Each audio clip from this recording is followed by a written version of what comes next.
Hello and hi friends, welcome back to Krishna tutorials. So ఈరోజు మనం ఈ వీడియోలో లాస్ట్ ఇయర్ 2021కి 2021లో 5 ఇయర్స్ వారికి ఉస్మానియా యూనివర్సిటీలో సీట్ అలాట్మెంట్ ఎలా జరిగిందో చూద్దాం. సో వీడియోలోకి వెళ్ళే ముందు మనకైతే చాలామంది కౌన్సిలింగ్ డేట్ ఎప్పుడని అడుగుతున్నారు. సో ఇప్పటివరకు అయితే మనకి యూనివర్సిటీ నుంచి అఫీషియల్ డేట్ అయితే రాలేదండి. సో మ్యాక్సిమం మనకైతే ఈ సెకండ్ వీక్లో డేట్ అయితే రిలీజ్ చేయడం జరుగుతుంది. అలాగే మనకు కౌన్సిలింగ్ పూర్తయి కాలేజ్ స్టార్ట్ అయ్యేసరికి నవంబర్ ఎండింగ్ అవుతుంది.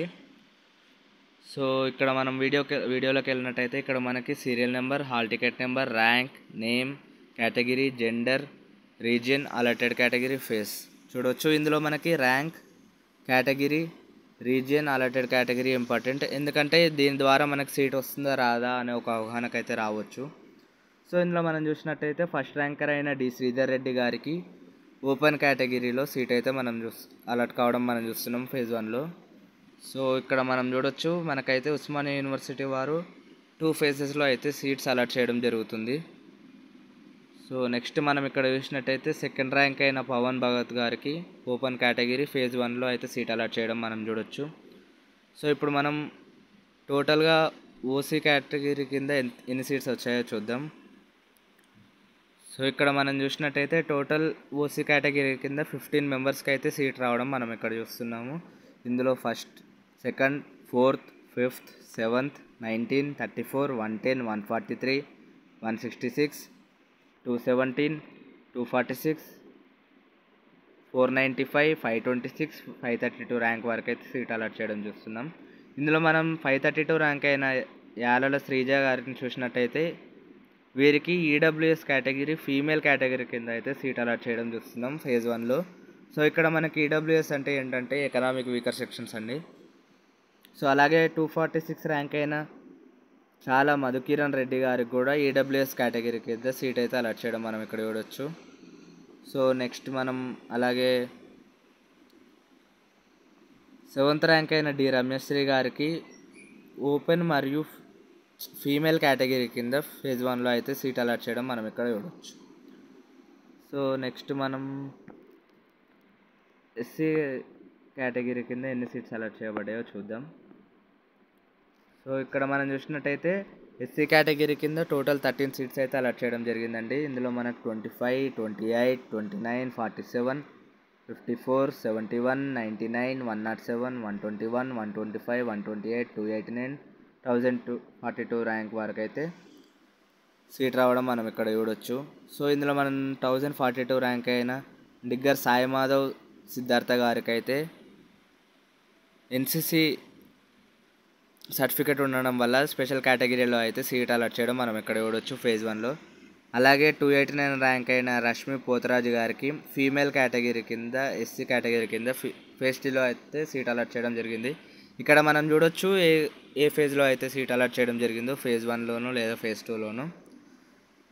సో అలాగే మనం ఇక్కడ 71st ర్యాంక్ అయిన దాసరి పావని గారిని చూసినట్టయితే వీరికి ఎస్సీ కేటగిరీ ఫీమేల్ కేటగిరీ కింద ఫేజ్ 1లో సీట్ అయితే అలాట్ చేయడం జరిగింది. సో నెక్స్ట్ మనం ఎస్టీ కేటగిరీ వారికి ఎంతమందికి సీట్స్ వచ్చాయో చూద్దాం.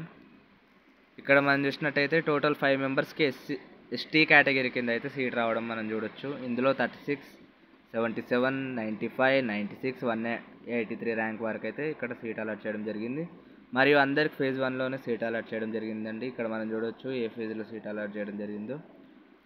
సో ఇక్కడ మనం చూసినట్టయితే 36th ర్యాంక్ అయిన రమావత్ చంద్ గారికి ఓపెన్ కేటగిరీలో, మరియు 77th ర్యాంక్ అయిన అజ్మీరా సుధాకర్ గారికి ఎస్టీ కేటగిరీ, అలాగే 95th అండ్ 96th ర్యాంక్ అయిన బి రవి మరియు సొండే అన్సర్ గారికి కూడా ఎస్టీ కేటగిరీ కింద సీట్ అయితే అలాట్ చేయడం మనం చూడొచ్చు. అలాగే 183 ర్యాంక్ అయిన బానోతు నిఖిత గారికి ఎస్టీ మరియు ఫీమేల్ కేటగిరీ కింద సీట్ అయితే అలాట్ చేయడం మనం ఇక్కడ చూడవచ్చు ఫేజ్ 1లో. నెక్స్ట్ మనం బీసీఏ కేటగిరీ వారికి ఎంతమందికి ఎలా సీట్స్ అలాట్ అయ్యాయో చూద్దాం. సో ఇక్కడ మనం చూడొచ్చు బీసీఏ కేటగిరీ కింద టోటల్ 6 మెంబర్స్కి అయితే సీట్ అలాట్ చేయడం జరిగింది. ఇందులో 16, 33, 63, 99, 218, 511 ర్యాంక్ వరకు అయితే సీట్ అలాట్ చేయడం మనం చూడొచ్చు. మరియు అందులో అందరికి కూడా ఫేజ్ 1లోనే సీట్ అయితే అలాట్ చేయడం జరిగింది. ఇందులో మనం చూసినట్టయితే 16th ర్యాంక్ అయిన నారాయణ దాస్ హరిబాబు గారికి ఓపెన్ కేటగిరీలో సీట్ అయితే అలాట్ చేయడం చూస్తున్నాము. అలాగే 36th 63 99 ర్యాంక్ 99 to 18 ర్యాంక్ అయిన వారికి కూడా ఓపెన్ కేటగిరీలో సీట్ అయితే అలాట్ చేయడం జరిగింది ఫేజ్ 1లో, మరియు బీసీఏ కేటగిరీలో. అలాగే 511th ర్యాంక్ అయిన పోకుల వర్షిత గారికి బీసీఏ కేటగిరీ కింద ఫేజ్ 1లో సీట్ అయితే అలాట్ చేయడం మనం ఇక్కడ చూడొచ్చు. సో నెక్స్ట్ మనం బీసీబీ కేటగిరీ వారికి సీట్స్ ఏ విధంగా అలాట్ చేయబడ్డాయో చూద్దాం. సో ఇక్కడ మనం చూసుకున్నట్టయితే టోటల్ 13 మెంబర్స్కి అయితే బీసీబీ కేటగిరీ కింద సీట్స్ అయితే అలాట్ చేయడం జరిగింది లాస్ట్ ఇయర్ 2021 5 years వారికి. సో ఇందులో మనం చూసినట్టయితే 18, 21, 22, 26, 30, 31, 43, 44, 67, 78, 89, 493, 592 ర్యాంక్ వరకు అయితే సీట్స్ అలాట్ చేయడం జరిగింది. ఇందులో 18th ర్యాంక్ అయిన పున్న సంపత్ కుమార్ గారికి ఓపెన్ కేటగిరీలో సీట్ అయితే అలాట్ చేయడం మనం చూస్తున్నాము. అలాగే 21st ర్యాంక్ అయిన శ్రీపురం స్పందన గారికి అయితే ఫీమేల్ కేటగిరీలో ఫేజ్ 1లో సీట్ అయితే అలాట్ చేయడం చూస్తున్నాం బీసీబీలో. అలాగే 78th ర్యాంక్ అయిన కోతోజీ అనుష గారికి కూడా మనం ఫీమేల్ కేటగిరీ ఫేజ్ 1లో అయితే సీట్ అలాట్ చేయడం చూస్తున్నాము. అలాగే 18th ర్యాంక్ అయిన రావిరాజు ఉత్తమ్ తుమ్మ గారికి ఫేజ్ 2లో బీసీబీ కేటగిరీ కింద సీట్ అయితే అలాట్ చేయడం మనం ఇక్కడ చూడవచ్చు. అలాగే 592 ర్యాంక్ అయిన చంద్రశేఖర్ బికి open category physically handicapped category కింద ఫేజ్ 2లో అయితే సీట్ అలాట్ చేయడం జరిగింది. సో నెక్స్ట్ మనం బీసీసీ కేటగిరీలో ఎంతమందికి సీట్స్ వచ్చాయో చూద్దాం. ఇక్కడ మనం చూసినట్టయితే బీసీసీ కేటగిరీ కింద కేవలం ఒక్కరికి సీట్ అయితే అలాట్ చేయడం జరిగిందండి లాస్ట్ ఇయర్ 2021లో. అది కూడా 91st ర్యాంక్ అయిన కీర్తి రెబెక్క బీసీసీ కేటగిరీ కింద సీట్ అయితే అలాట్ చేయడం జరిగింది. నెక్స్ట్ మనం చూసినట్టయితే బీసీడీ కేటగిరీ కింద టోటల్ 11 మెంబర్స్కి అయితే సీట్ అలాట్ చేయడం మనం చూడొచ్చు.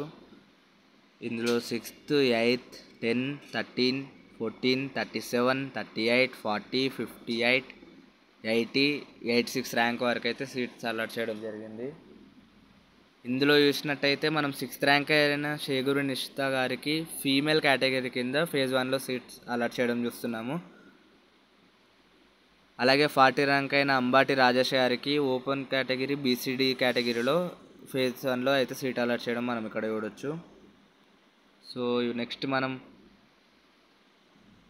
బీసీఈ కేటగిరీ వరకు సీట్స్ ఎలా అలాట్ చేయబడ్డాయో ఒకసారి చూద్దాం. సో ఇక్కడ మనం చూసినట్టయితే మొత్తం ముగ్గురికి అయితే బీసీఈ కేటగిరీలో సీట్స్ అయితే అలాట్ చేయడం జరిగింది. ఇందులో 17, 13, 65th ర్యాంక్ వారికి అయితే సీట్స్ అలాట్ చేయడం జరిగింది. ఇందులో 17th ర్యాంక్ వారికి అయితే ఫీమేల్ కేటగిరీ కింద ఫేజ్ 1లో, మరియు 39th ర్యాంక్ వారికి కూడా ఫీమేల్ కేటగిరీ ఫేజ్ 1లో బీసీఈ కేటగిరీ కింద, మరియు 65th ర్యాంక్ అయిన ఫాతిమా జీనత్కి కూడా బీసీఈ ఫీమేల్ కేటగిరీ కింద ఫేజ్ 1లో అయితే సీట్ అలాట్ చేయడం మనం ఇక్కడ చూడవచ్చు. సో ఇది మీకు ఇదంతా ఎందుకు చెప్తున్నానంటే దీన్ని బట్టి మీరు ఒక అవగాహనకు రావచ్చు అసలు మనకి సీట్ వస్తుందా రాదా అని. దీన్ని బట్టి మనం తెలిసిపోతుంది మనకి ఇక్కడ సీట్ వస్తుందా రాదా అని. సో ఈ వీడియో మీకు నచ్చినట్టయితే లైక్ చేసి షేర్ చేయండి. ఇలాగే మంచి వీడియోస్ కోసం మన ఛానల్లో అప్లోడ్ చేయడం జరుగుతుంది. మిస్ అవ్వకుండా ఉండాలంటే ఛానల్ని సబ్స్క్రైబ్ చేసుకోండి. Thanks. Have a great day.